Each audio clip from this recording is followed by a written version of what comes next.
사도행전 12장 저부터 읽겠습니다. 그때 헤롯 왕이 손을 들어 교회 중에서 몇 사람을 해하려 하여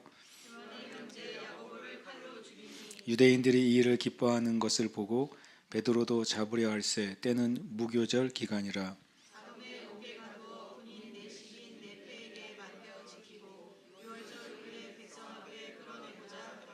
이에 베드로는 옥에 갇혔고 교회는 그를 위하여 간절히 하나님께 기도하더라.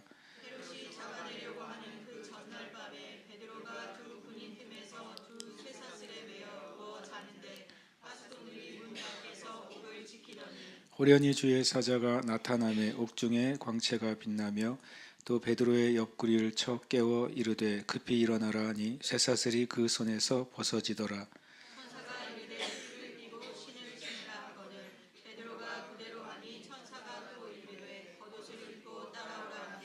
베드로가 나와서 따라갈새 천사가 하는 것이 생시인 줄 알지 못하고 환상을 보는가 하니라.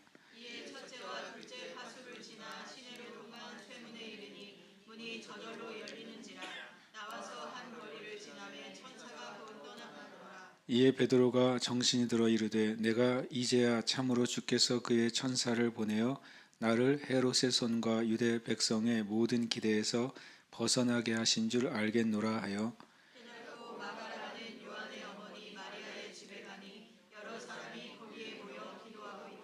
베드로가 대문을 두드린데 로데라 하는 여자아이가 영접하러 나왔다가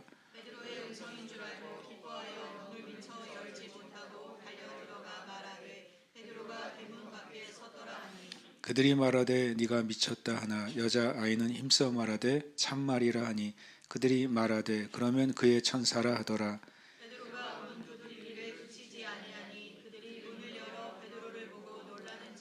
베드로가 그들에게 손짓하여 조용하게 하고 주께서 자기를 이끌어 옥에서 나오게 하던 일을 말하고 또 야고보와 형제들에게 이 말을 전하라 하고 떠나 다른 곳으로 가니라.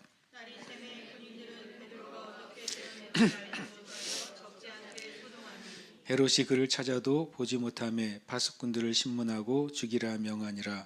헤롯이 유대를 떠나 가이사랴로 내려가서 머무니라.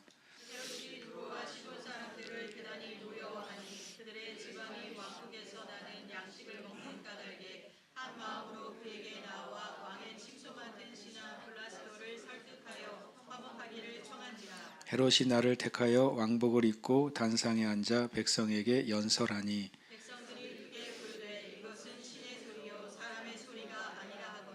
헤롯이 영광을 하나님께 돌리지 아니하므로 주의 사자가 고치니 벌레에게 먹혀 죽으니라. 함께 읽습니다. 바나바 사울이 부조하는 일을 마치고 마가라 하는 요한을 데리고 예루살렘에서 돌아오니라. 아멘. 지난주에 이제 이 순서상으로는 사도행전 11장 30절에 바나바 사울이 예루살렘 교회를 돕기 위해서 구제 헌금을 가지고 출발했다고 말하고 있고 또 12장 25절에는 그들이 그 사역을 마치고 예루살렘으로 돌아왔다라고 해서 성경적으로는 바나바 사울이 이 12장의 사건을 목격한 것처럼 보이게 되어 있다. 그러나 실제로는 바나바 사울은 이 12장 사건이 끝난 이후에 예루살렘에 도착했고 그리고 거기서 부조하는 일, 이 예루살렘 교회에 구제 헌금을 전달하고 그때 요한을 데리고 이제 예루살렘에서 돌아왔다고 이제 안디옥으로 돌아왔다는 내용을 하고 있습니다. 여기서는 이제 지난번에 말씀드린 것처럼 이제 선교의 중심이 예루살렘에서 안디옥으로 넘어가는 과정을 보여주고 있고 그리고 의외의 한 사람이 이때 이제 중요한 역할을 감당하는 사람으로 등장을 합니다. 그것이 요한이죠. 마가 요한입니다. 왜 마가 요한이라고 하냐면 마가는 이제 헬라식 이름이고 요한은 히브리식 이름이에요. 그러니까 이제 마가복음이라고 써 있으니까 이제 마가복음은 어떻게 보면 헬라식 이름으로 쓰여진 그 이름의 복음서가 되는 거죠. 그리고 오늘 이제 지난번에 한 말씀을 드렸지만 그렇게 보면 이 마가 요한은 이 12장의 사건을 목격한 인물인 것이죠. 그러니까 이 베드로와 바나바 사울이 이 12장 사건을 목격한 게 아니라 실은 마가 요한이 야고보 사도가 잡혀서 이제 칼에 죽임 당했다 그랬으니까 참수 당하는 사건도 목격했고, 그리고 베드로 사도가 체포돼 가지고 6월절 기간 동안 잡혀 있는 것도 목격했고, 그리고 마가의 다락방이잖아요. 마가의 어머니의 다락방이 바로 이 장소거든요. 여기서 전심으로 기도할 때도 마가 요한이 거기에 있었다는 거죠. 그 상황을 다 목격했고, 그리고 그 이후에 이제 헤롯 아그리파 1세가 하나님께 영광을 돌려드리지 못하고 그 교만함과 또 하나님을 대적하는 것 때문에 죽임 당하는 과정도 들은 사람이 마가 요한이 되는 겁니다. 그리고 또 베드로는 여기 보면은 성경상으로는 헤롯이 죽기 전에 이제 베드로는 이제 풀려난 다음 베드로는 예루살렘을 떠났다고 돼 있잖아요. 베드로는 언제 등장을 하게 될까요? 예루살렘을 떠납니다. 그때 이제 교회사 안에서는 안디옥에 갔을 거라고 여겨져요. 그럼 언제 다시 등장을 합니까? 이제 사도행전 15장에 예루살렘 공회 때 다시 예루살렘으로 돌아온 것으로 여겨집니다. 그리고 이 사도행전 15장 이후에는 베드로가 나타나질 않죠.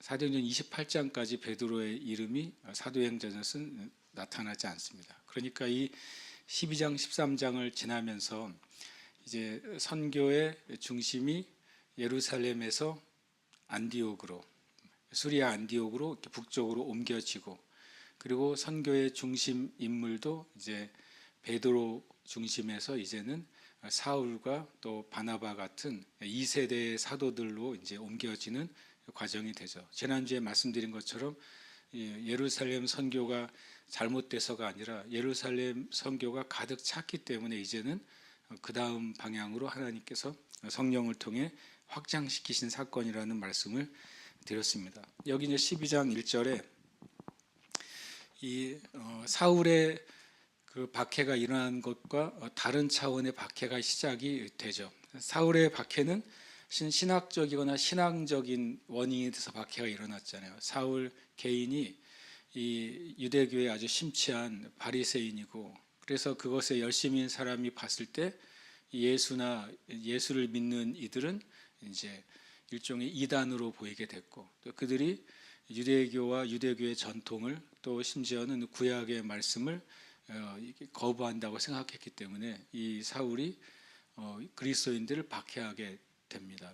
그리고 스데반이 순교를 당할 때 직접 실은 사울이 돌을 들어 쳤다고 성경은 나오지 않고 거기에 증인이 되었다라고 말하고 있습니다. 그런데 이번에 박해는 왕 자체가, 정치 지도자가 박해를 한 사건이 됩니다. 그러니까 이 초대교회 그 역사 가운데 왕에 의해서, 정치 지도자에 의해서 조직적으로 박해가 일어나는 건 첫 번째 이 사건이 바로 헤롯의 박해 사건이 되는 거죠. 그 이후에 많은 이제 황제들이 박해를 했지만 이것이 첫 번째 박해의 시작이라고 볼 수 있습니다. 그러니까 박해의 차원이 완전히 다른 차원입니다. 왜냐하면 공권력이 동원이 되기 때문에 그렇습니다. 공권력이 동원이 되고, 그리고 그것은 이제 전체 믿는 자들에 대한 큰 도전이 되는 것이죠. 근데 이때 사도행전 12장 1절에 그때 헤롯 왕이 라고 말합니다. 헤롯 왕이 무지 많잖아요. 예수님이 태어날 때가 첫 번째 헤롯입니다. 헤롯 대왕이라고 하죠. 그 대헤롯은 원래 유대인이 아니라 에돔 사람이죠. 그러니까 어떻게 에돔 사람이 이 이스라엘의 왕이 됐느냐, 과정이 굉장히 많이 복잡하기도 한데, 원래 에돔은 원래 각 스스로의 나라를 이루고 있었지만, 예를 들어서 이제 마카비 혁명 이후에, 그러니까 예수님이 태어나기 전에서 또 말라기 그 사이에 마카비 혁명이 있었고, 그 100년간 유대인들이 독립적인 국가를 이뤘어요. 그때 이제 그 독립국가였을 때 힘이 좀 셀 때 에돔 지역을 복속시켰습니다. 그리고 에돔 지역에 있었던 이제 대헤롯의 아버지가 그 지역의 총독으로 임명이 되고, 그 사이에 이제 이런저런 과정을 거쳐서 이 대헤롯이 신분을 세탁해서 로마에 굉장히 이제 잘 아부를 잘 해가지고요. 헤롯 분봉 왕으로서 이제 자리를 매김하게 되고, 그래서 그 자신의 입지를 굳히고 유대인들의 환심을 사기 위해서 한 행동이 뭡니까? 성전을 짓는 거였어요. 유대인들에게서 최고의 관심사는 성전의 회복이고 또 로마로부터 독립하는 것이기 때문에 먼저 성전을, 엄청난 규모의 성전을 짓는 것을 통해서 유대인들의 환심을 사려고 했었죠.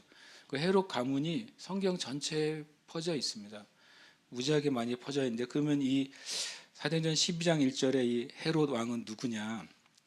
이제 뭐 잘 들으시면 이제 될 겁니다. 이 헤롯 왕은 누구냐면 예수님 때 2살 아래 아이를 죽였던 그 헤롯의 손자입니다. 근데 그 헤롯이 부인이 되게 많았는데 그 중에 마리암네라는 그 부인의 아들이, 손자가 아니라 증손자네요. 마리암네의 아들이 아리스토블로스라는 아들이 있었고, 그 아들이 다시 낳은 아들이 바로 이 헤롯 왕입니다. 헤롯 아그리파 1세라고 합니다. 그래서 헤롯 아그리파 1세는 엄청 불운한 어린 시절을 보내요. 왜냐하면 아버지 아리스토블루스가 대헤롯에 이렇게 반역하고 영모의 기운이 있다고 그래서 자기 아들을 죽입니다. 대헤롯이요. 그리고 자기 아내 마리암네도 영모의 기운이 있다고 그래서 죽입니다. 그러니까 이제 대헤롯이 자기 아내도 죽이고 자기 아들도 죽인 거예요. 근데 이제 손자가 남았잖아요. 손자가 이제 이 12장 1절에 헤롯 아그리파 1세예요. 이 손자는 유대에 있지 않고 로마로 보내버립니다. 로마에서 어린 시절을 보내게 되고, 로마에서 어린 시절을 보내면서 이제 로마의 시저의 그 자녀들하고 교제하게 됩니다. 그 바람에 이제 헤롯 아그리파 1세가 이 헤롯, 사도행전 12장 1절에 헤롯 왕이 돼요. 어린 시절에 친구들이 다 누구의 왕족이었죠. 그러다가 이제 갈리굴라라는 왕자 보고 네가 왕이 될 거야 라고, 황제가 될 거라는 말을 농담처럼 했다가 그게 이제 걸려가지고 감옥에 갑니다. 근데 감옥에 갔는데 실제로 갈리굴라가 황제가 돼버려요. 이게 농담처럼 한 말 때문에 감옥에 가서 죽도록 고생했는데, 그 농담처럼 한 말이 진짜가 돼가지고 칼리굴라가 황제가 되니까 자기 친구를 어떻게 해요? 꺼내준 거죠.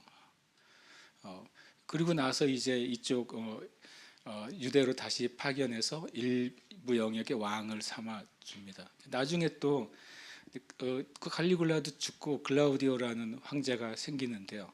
그때 또 이 헤롯 아그리파 1세가 그 글라우디오에게 찾아가서 묘하게도 어떤 정치적인 조언을 해요. 굉장히 알고 보면 굉장히 이제 생존 능력이 많은 사람 같아요.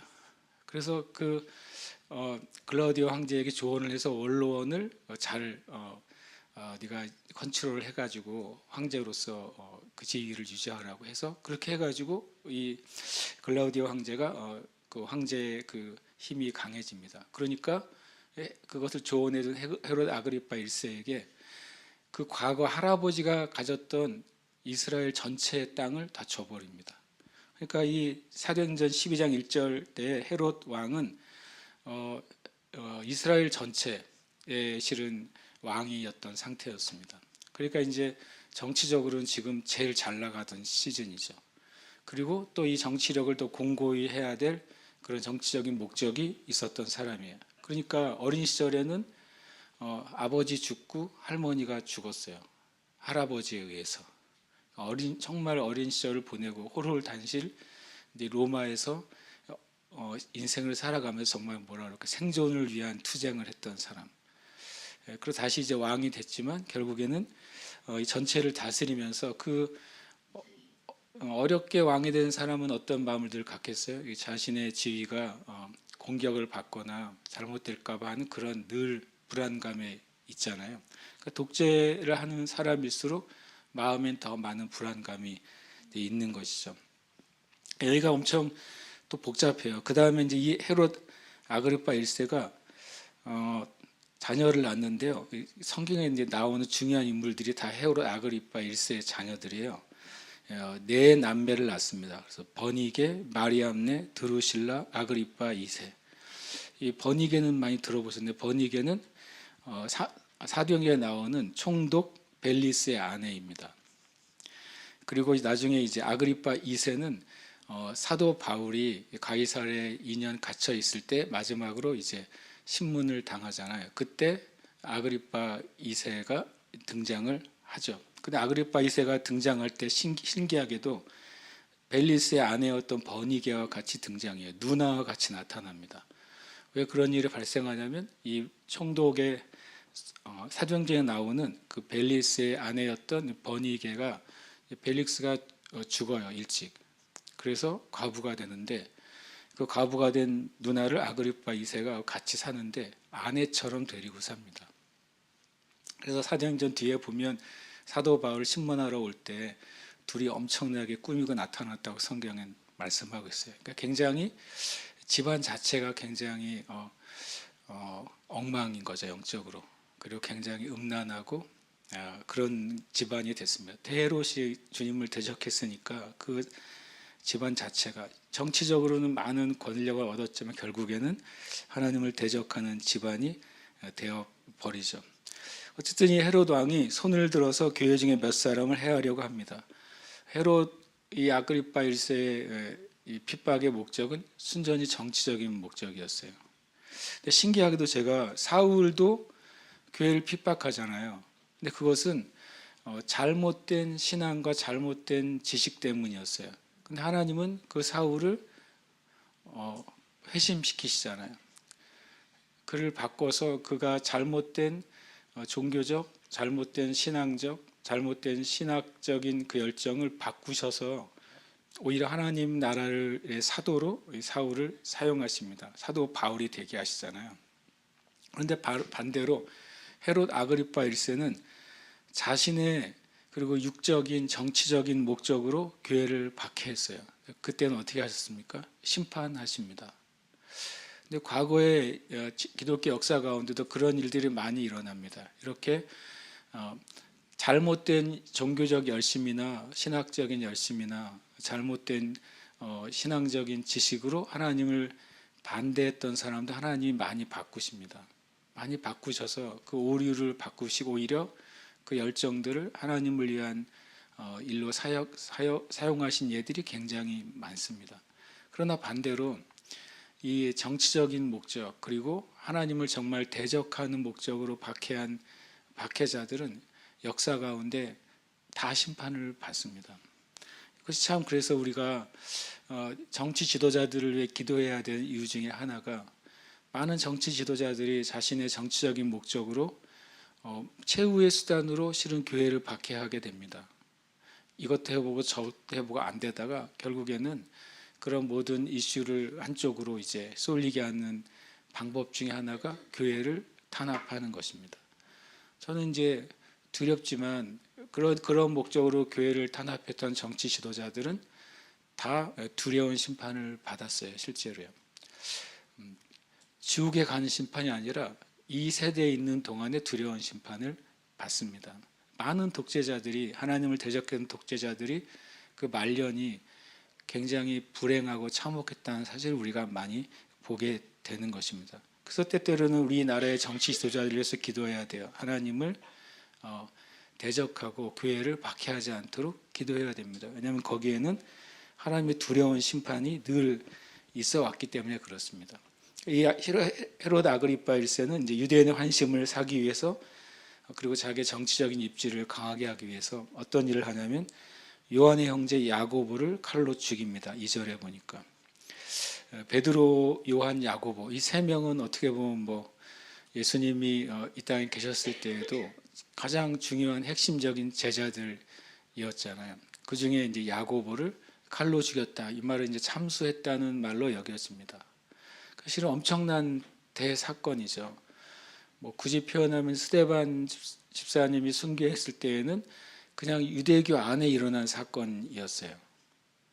그래서 그것이 어떤 나라 전체에 파장을 주지는 못했을 거예요. 이것은 유대교 안에서 서로 분파끼리 마치 서로를 핍박하는 양상이 됐으니까. 그러나 이제는 왕이 이 전체 이스라엘 땅을 통치하고 있는 왕이 공식적으로 기독교를 박해하고 그 중에 리더 중에 한 명인 야고보를 체포하고 그리고 체포해서 어떤 과정이 있었겠죠.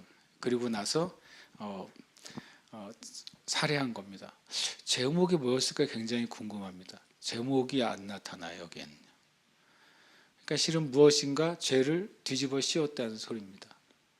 무엇인가 없는 죄를 뒤집어 씌웠고 마치 이제 사회를 혼란스럽게 한 어떤 죄나 당시에 이렇게 참수하는 죄는 나라의 이제 일종의 역모를 꾀하거나 그런 것이 발각이 됐을 때 참수하는 경우가 대부분이었단 말이에요. 그러면 이 야고보 사도를 그렇게 죄 없는 사도를 죄를 씌워서 죽인 것이죠. 그때 놀랍게도 12장 3절을 보니까 유대인들이 이 일을 기뻐했다고 그래요. 그 말은 유대인들이 여전히 교회에 대해서 엄청나게 적대적인 상태였다는 겁니다. 예루살렘에 믿는 자들의 수가 엄청 늘어났잖아요. 늘어났고 또 제사장들도 예수님을 믿게 됐잖아요. 그리고 계속 가면 갈수록 교회는 수만 명으로 커지기 시작했을 때 이 사울의 박해로 말미암아 그 불씨가 일시적으로 꺼진 듯해 보였는데 근데 오히려 그 사도 바울이 이제 회심하고 복음을 전하는 자가 되고 그리고 그 기독교가 단순히 예루살렘에서 이제 쪼그라든 것이 아니라 더 북쪽까지 가서 이제 안디옥에서 엄청난 부흥이 일어나기 시작하니까 유대인들로서는 엄청난 위기를 느꼈던 시기죠. 이 사울도 우리가 기대했던 그 사울이 엄청 기대했는데 제사장들이 다 힘을 몰아줄 정도로 기대했는데 그가 오히려 예수를 만났다 그러고 예수를 전하는 자가 되니까 유대인들이 엄청 당혹했을 거예요. 그뿐만 아니라 안디옥이라는 지역에 굉장히 중요한 거점 도시라고 그랬잖아요. 로마 전체 제국에서 세 번째 가는 도시. 그 도시가 기독교의 도시가 되어버린 거예요. 왜냐하면 거기에 있는 예수 믿는 사람들을 그리스도인이라는 말로 처음 알려지기 시작했으니까. 그러니까 유대인들로서는 정말로 유대교 신자들로서는 큰 위기감을 느끼는 때였죠. 그때 헤롯이 보기 좋게 야고보를 참수하니까 유대인들로서는 사울이 아니라 하나님이 사울을 사용하신 게 아니라 하나님이 헤롯을 사용하시는구나 라고 여겼을지도 몰라요. 어쩌면 굉장히 기뻐하면서 헤롯에게 힘을 몰아주면 헤롯이 뭐를 박멸할 것 같다?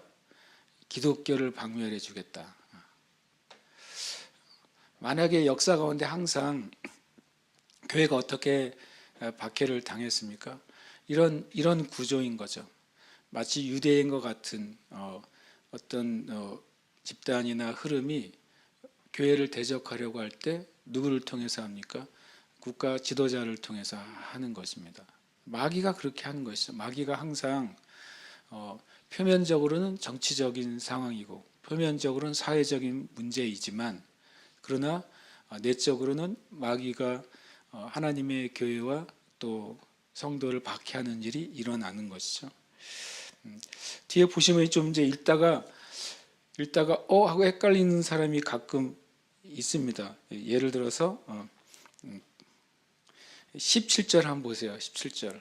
베드로가 그들에게 손짓하여 이제 베드로가 기적적으로 초자연적으로 풀려난 다음에 마가의 다락방에 와서 나누고 뭐라고 말합니까? 주께서 자기를 이끌어 옥에서 나오게 하던 일을 말하고 또 야고보와 형제들에게 이 말을 전하라 하고 누가 그러대 야고보는 2절에서 돌아가셨는데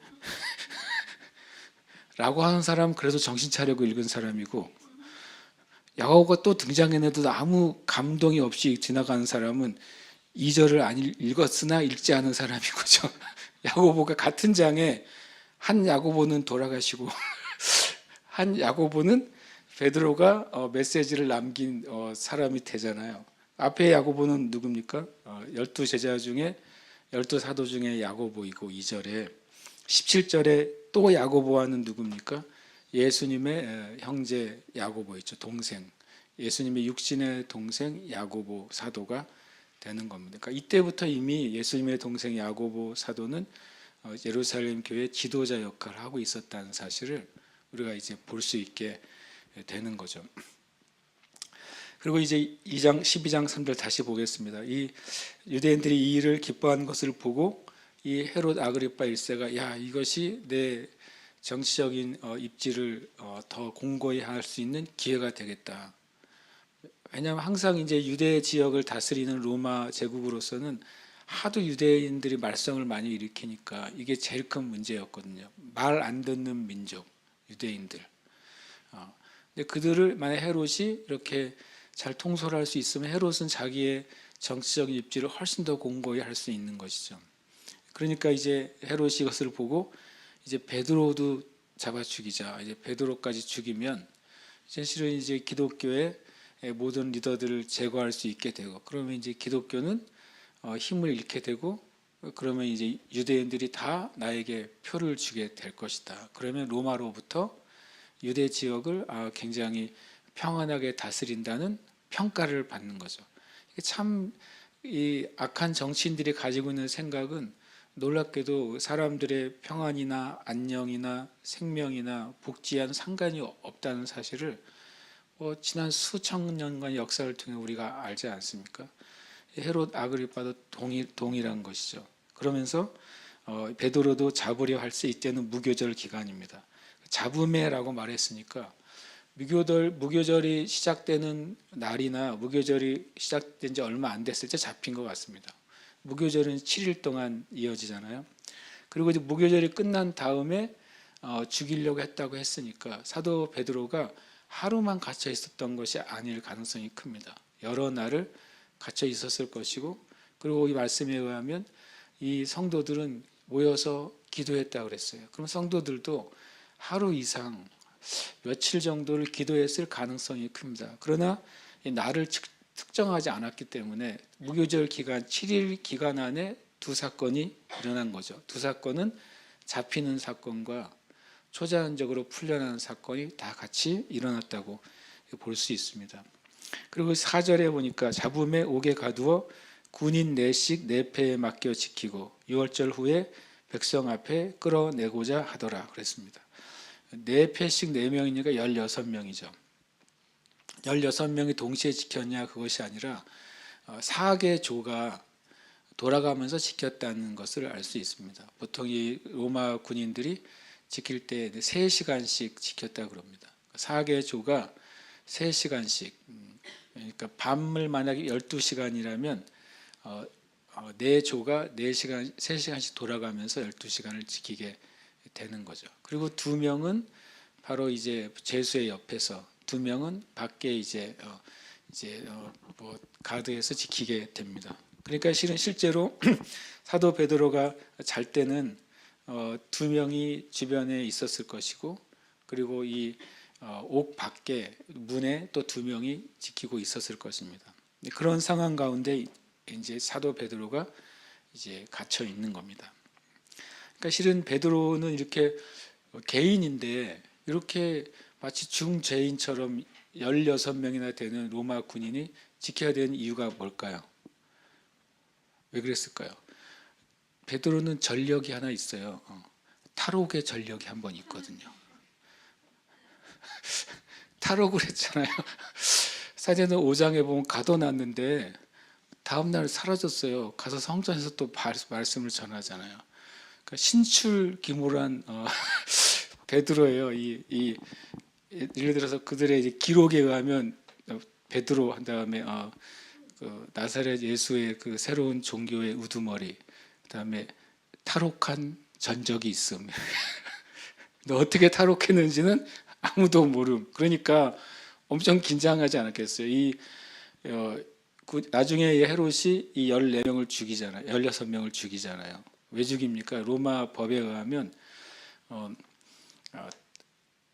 탈옥을 하면 또 그 죄수가 받을 벌을 그 지키는 사람이 받게 돼 있어요. 그러니까 이제 16명을 죽였다고 하는 소리는 베드로의 그 죄가 뭐였다는 거, 사형이었다는 거죠. 그러니까 이걸 알고 있는 16명은 얼마나 잘 지키겠어요. 첫 번째로는 이 사람은 지도새도 모르게 사라지는 능력이 있는 사람이라고 소문이 엄청 퍼지지 않았겠어요? 그리고 베드로에 대한 소문이 다 알 거 아니에요. 이 기록 첫 번째로는 베드로는 안진뱅이를 일으킨 사람이잖아요.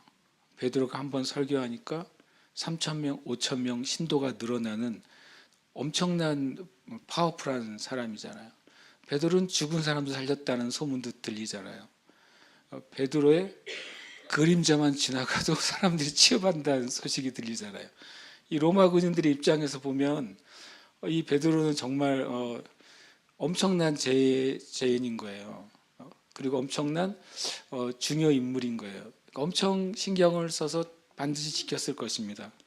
그런데 어떻게 보면 이제 베드로는 기록을 하나 더 세우죠. 두 번 탈옥합니다. 성경에 두 번 탈옥한 사람은 베드로밖에 없어요. 어떻게 탈옥했는지도 아무도 모르게 나중에 성경이 쓰여진 다음에야 알았죠.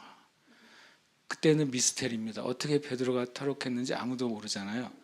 이 사도행전은 한참 뒤에 쓰여졌거든요. 누가가 사도행전을 쓴 다음에야 베드로가 이렇게 탈옥했구나. 이제 미스테리가 그때야 풀렸을 거예요. 실은 우리가 읽지만 실은 엄청나게 실은 긴장되고 긴박한 상황이잖아요. 그리고 이제 4절에 보면 6월절 후에 백성 앞에 끌어내고자 하더라. 이미 우리 말로 하면 죽을 날을 받아놓고 있는 베드로죠. 자신이 이제 사도 야고보처럼 참수돼서 죽을 날을 받아놓고 있는 베드로입니다. 이때 이제 5절에 봅니다. 5절을 함께 읽겠습니다. 이에 베드로는 옥에 갇혔고 교회는 그를 위하여 간절히 하나님께 기도하더라.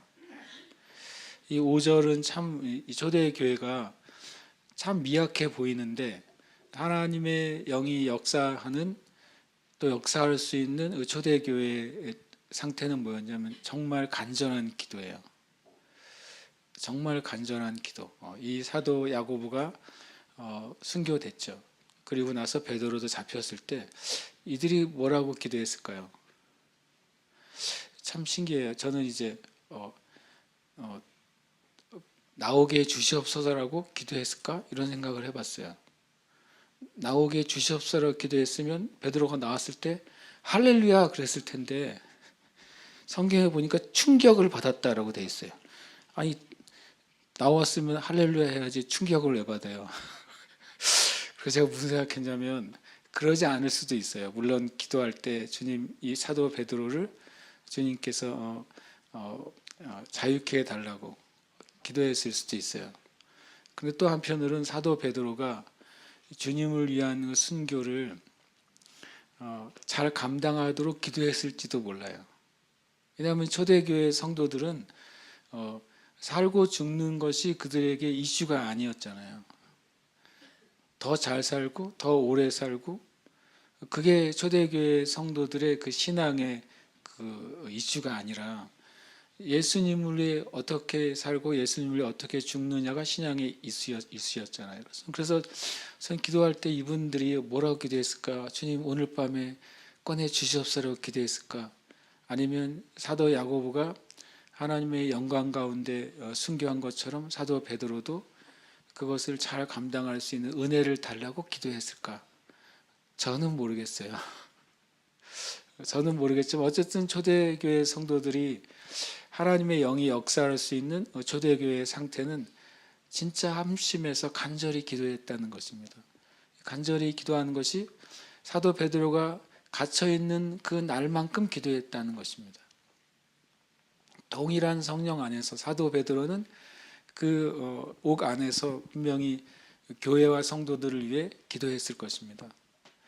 그리고 교회는 이 사도 베드로를 위해서 간절히 성령 안에서 기도한 것이죠. 이 기도가 하나님의 성령이 역사하실 수 있는 기반이 되는 겁니다. 이 시대에도 마찬가지라고 저는 생각합니다. 이 시대에도 정치적으로 많은 혼란이 있죠. 그리고 또 교회를 향해서는 여러 가지 어떤 사회적으로 또 국가적으로 심지어는 또 영적으로도 많은 압박이 있는 시대에 우리가 있습니다. 이때 교회가 무엇을 해야 되느냐? 교회는 진짜 말 그대로 간절히 기도해야 됩니다.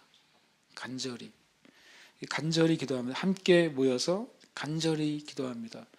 성경에 다른 설명이 없어요. 신기하게도 어떻게 간절히 기도했는지, 어떤 방식으로 기도했는지 그냥 몰라요. 그러나 성경은 교회가 온전히 기도에 삶을 들였다는 사실을 분명히 말씀해 주고 있습니다. 6절에 보니까 헤롯이 잡아내려고 하는 그 전날 밤에 이제 자고 있습니다. 그래서 제가 6절을 보면서 뒤에 내용을 아니까 생각했는데 참 죽을 사람은 편안히 자고 있고 그리고 놓칠 사람들은 눈 뜨고 부릅뜨고 있구나 이런 생각이 들었어요. 아무리 자고 있어도 주님이 꺼내주시고 아무리 두 눈을 부릅뜨고 있어도 지키지 못하잖아요. 이게 참 하나님의 역사가 있을 때 일어나는 참 놀라운 장면이다라는 생각이 듭니다. 보면 이제 두 군인이 양쪽에 있고 그리고 쇠사슬이 매여 있는 거죠. 여기서 어떻게 탈옥이나 도망갈 수 있는 가능성이 1%라도 있겠습니까? 같이 있는 거예요, 같이. 그때 이제 7절에 호련히 주의 사자가 나타나며 옥중에 광채가 빛나며 라고 표현합니다. 저는 이것이 어떤 상황일까? 분명히 그 병사들은 두 눈을 부릅뜨고 지키고 있었을 거예요. 그런데 이 천사가 나타날 때, 하나님의 영광이 임할 때 그들이 최소한 잠이 들었거나 기절을 했거나 그런 상태가 되었을 것입니다. 참 그 순간적으로 일어난 사건이겠죠. 그때 베드로의 옆구리를 쳐서 깨웁니다. 제가 가끔 이제 어떻게 여기저기 이제 연결된 카톡방이 있는데 이렇게 예배하고 뭐 하는 분들 카톡방에 제가 초대가 돼가지고 5년째 말 한마디 없는 그 멤버가 돼 있어요. 그래가지고 그분들이 뭐 예배를 하거나 이제 하면 그런 강의를 하거나 그러면 이제 거기에 올라가니까 저는 가끔 이제 말 한 번 없는 멤버로서 이렇게 뭘 하나를 보는데 어떤 이제 미국 목사님이 여기서 집회를 하시는 걸 이렇게 라이브로 보게 됐는데 다 진짜 열심히 기도하고 예배하는 분들이에요. 그런데 이제 재밌는 걸 하더라고요. 예배하다가 갑자기 이제 우리가 이 세대를 교회를 향해서 예언적인 행위와 기도를 하자 그러더니 다 일어나라고 그러더니 동그랗게 서더니 이제 어떻게 하라고 손을 잡고서 발을 탁 차는 거를 하라는 거예요. 발로. 그게 무슨 뜻이냐면 이걸 말하더라고요. 천사가 베드로의 옆구리를 탁 차서 깨우는 것처럼 기도하면서 이 잠자고 있는 교회를 옆구리를 쳐서 깨우자. 그래서 야 기가 막히네 내가 그랬어요. 킥을 하는 거야. 킥을 기도하면서 천사가 잠자고 있는 베드로를 옆구리를 쳐서 깨우잖아요. 그것처럼 지금 잠자는 교회를 깨우소서 이렇게 기도하면서 옆구리를 차는 이제 이쪽에 이제 모션을 하면서 기도를 하더라고요. 그래서 제가 이렇게 그래서 되게 신박하고 재밌더라고요. 이제 말 한마디 없는 5년 멤버로서 이렇게 예배를 가끔 이제 훔쳐보는 건 아니고 이제 가끔 보는데 그래서 제가 이제 마침 이번 주가 또 이 말씀이 이거예요. 그러니까 생각이 안 날 수가 없잖아요. 베드로의 옆구리를 쳐 깨워 이르되 급히 일어나라. 이제 속으로 제가 이 베드로가 잠자는 교회하고는 관계가 있지는 않잖아요. 어쨌든 적용을 그렇게 하셨는데 근데 이 두 가지 일이 일어납니다. 베드로는 놀랍게도 깊은 숙면을 하고 있는 거예요. 그러니까 베드로가 어떤 상태였다는 소리입니까? 죽음에 대한 두려움으로부터는 완전히 벗어난 상태라는 것입니다. 심지어 평안하게 깊이 자고 있는 거예요. 내일이 죽을 날인데도. 이것이 성령 충만한 실은 사도 베드로의 놀라운 모습이죠. 예수님이 잡히셨을 때 두려워서 도망갔고 또 예수님이 재판받을 때 3번이나 예수님을 부인했던 다혈질이고 말이 앞서고 실은 겁쟁이였던 베드로가 내일 죽는 날인데 오늘 엄청 깊이 잠들고 있는 거예요. 참 저는 이 장면이 은혜가 되더라고요. 우리가 성령 충만할 때 우리의 그 연약함과 약점을 뛰어넘을 수 있겠구나. 우리가 다 우리의 삶의 연약함과 약점들이 있잖아요. 육신적인 면에서. 그러나 성령 충만할 때 그걸 뛰어넘을 수 있는 겁니다.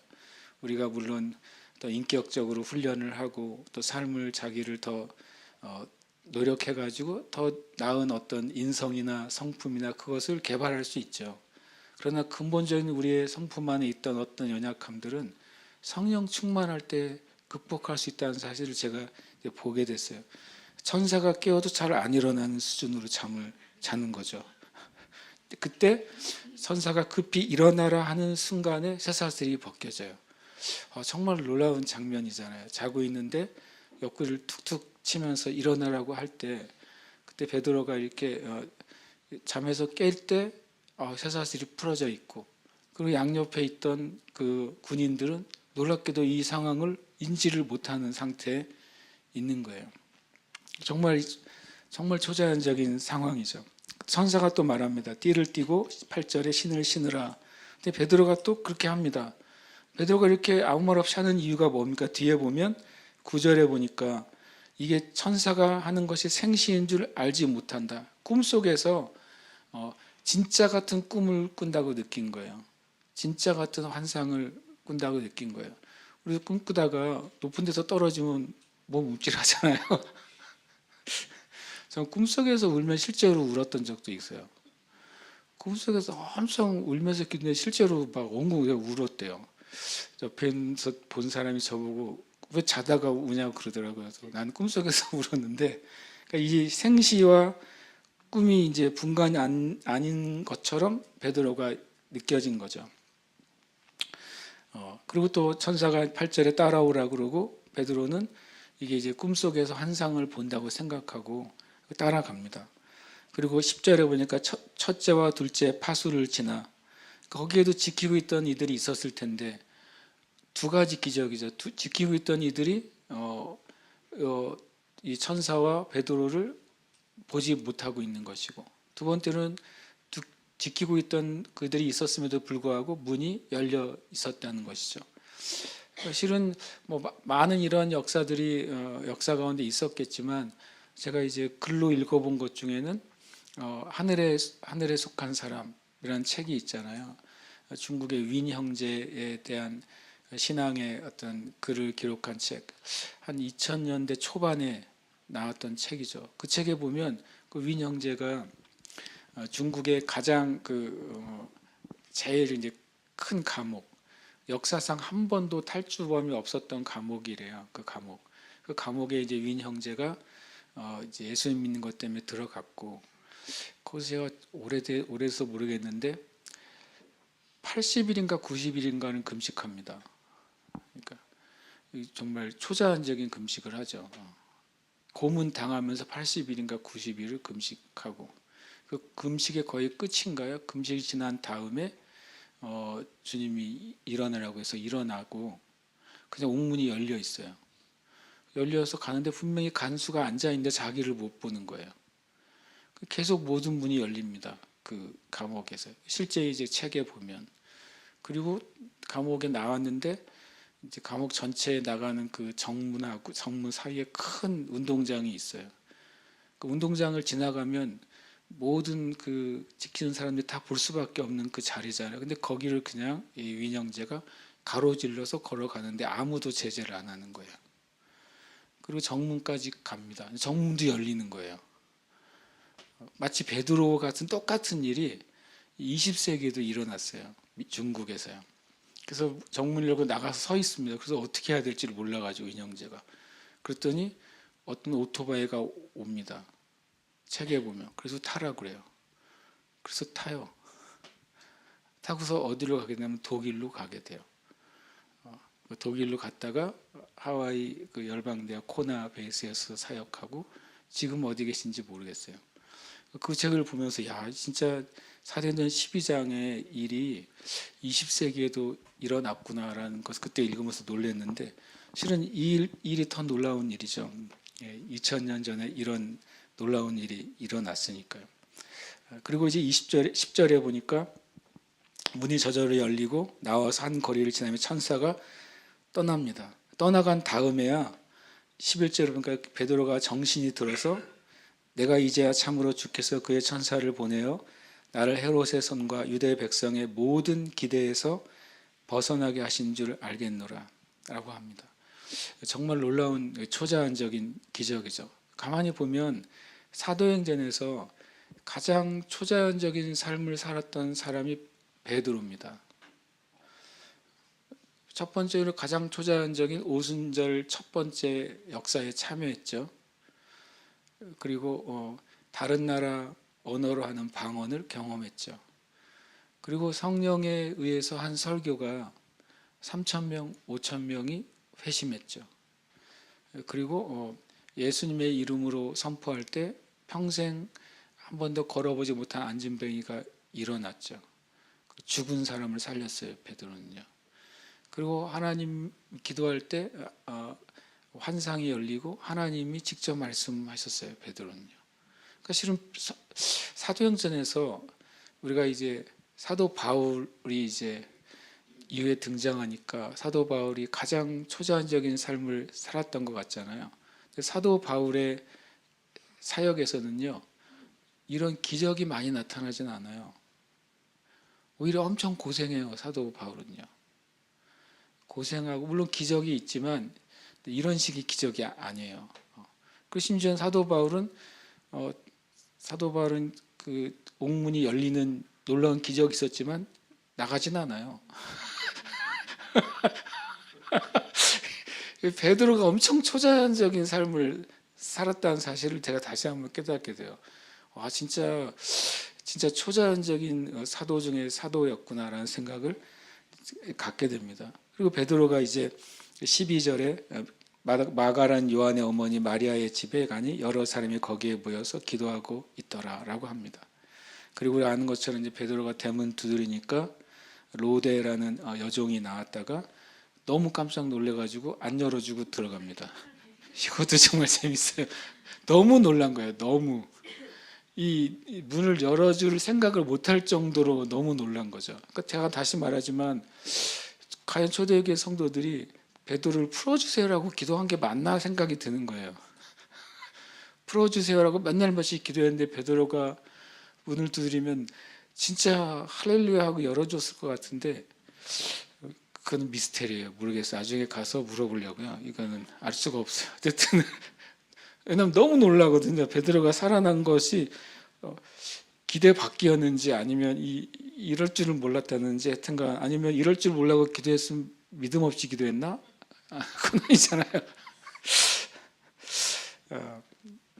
그리고 15절 한번 같이 읽어보겠습니다. 15절 읽겠습니다.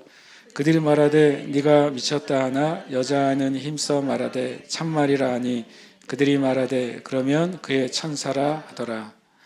참으로 놀랍게도 초대교회 안에는 쉽게 말하면 수호 천사에 대한 개념과 인식이 있었다는 게 참 재미있습니다. 그의 천사다, 베드로의 천사다라는 표현을 씁니다. 실은 알고 보면 베드로의 천사가 나타난 것이죠.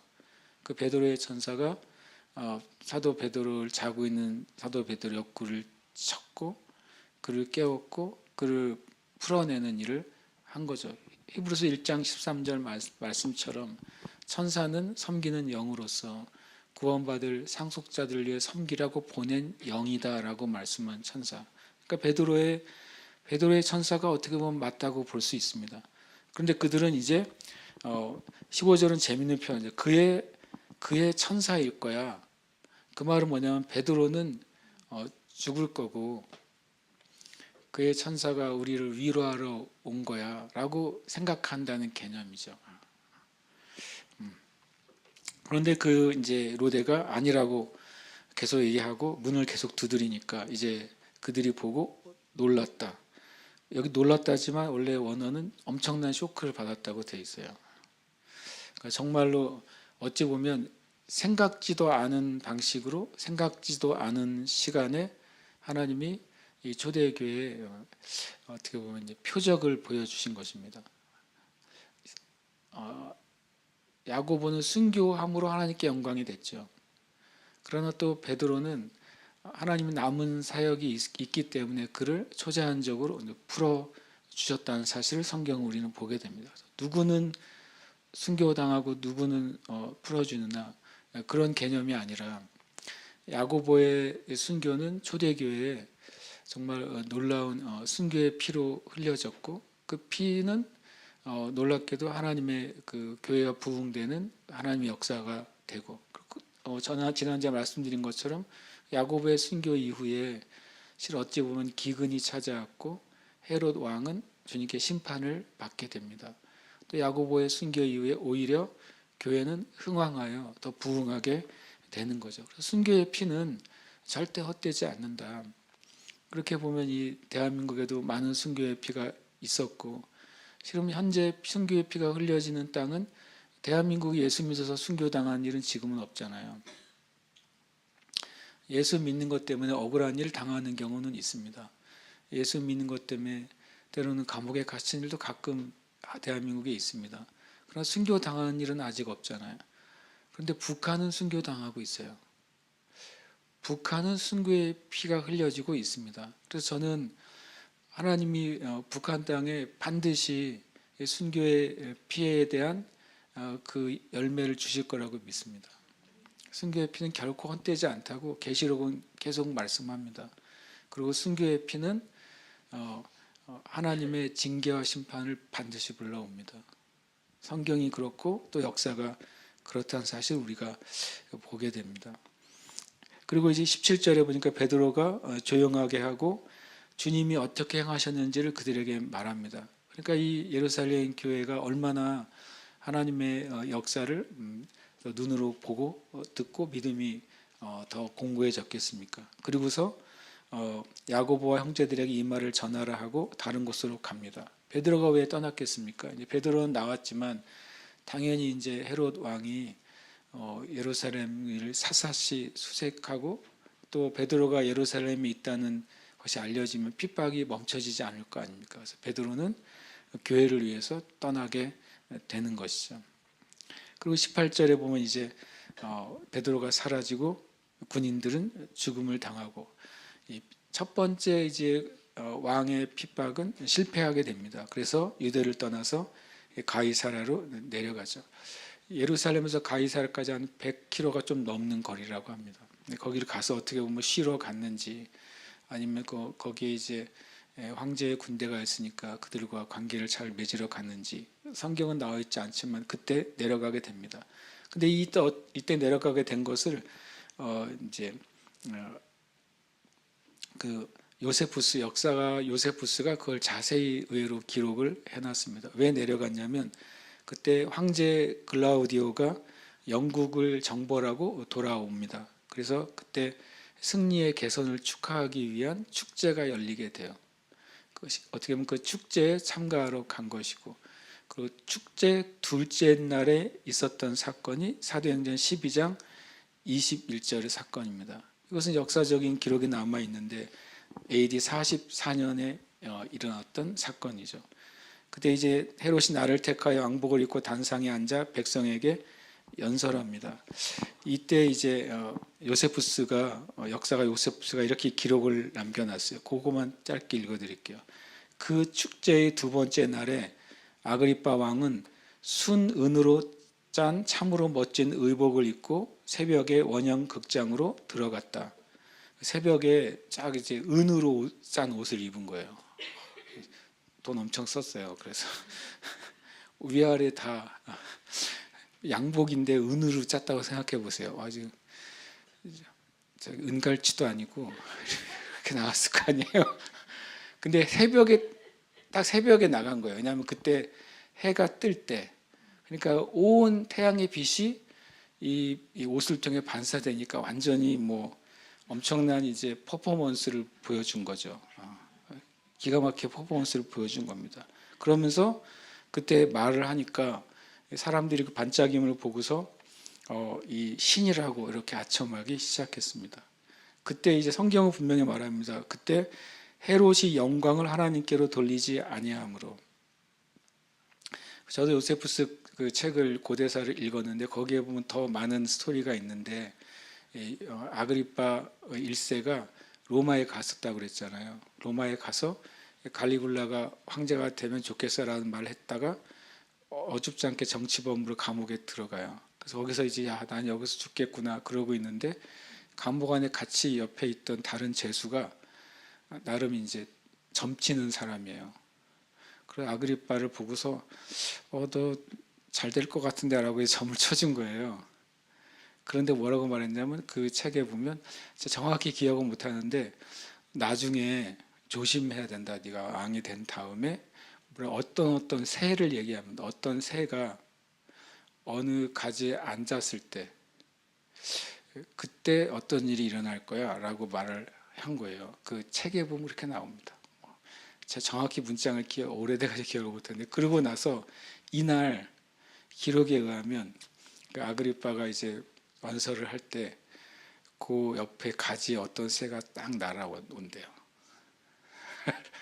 전설 같은 이야기죠. 그런데 그때 아그리빠가 자기가 신처럼 자기 하나님께 영광을 돌리지 않고 베드로는 고넬료가 엎드릴 때 나한테 엎드리지 말라 그러잖아요. 세례 요한도 사람들이 네가 메시아라고 난 메시아가 아니라고 그러잖아요. 사도 바울도 이 제우스와 헤르메스라고 말할 때 옷을 찢으면서 우린 신이 아니라 그러잖아요. 그런데 이 헤롯 아그리빠는 마치 자기가 신이 된 것처럼 그 영광을 다 받아버린 거예요. 그때 그 책에 보면 그 새가 울면서 날아간다고 그랬나 그렇습니다. 그때 갑자기 이제 헤롯 아그리빠가 배를 움켜쥐고 쓰러져요.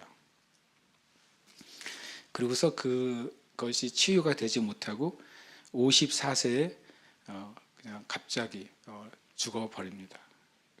그러니까 참 놀라운 비극이기도 하지만 하나님을 대적한 것에 대한 끝이 어떤지를 굉장히 두렵게 보여주는 사건이 바로 헤롯 아그리파 1세의 죽음입니다. 초대교회 초기에는 누가 갑자기 죽임을 당합니까? 부부가 하나님의 성령을 속이다가 죽임을 당하죠. 그래서 교회 안에 거룩과 정결이 세워져요.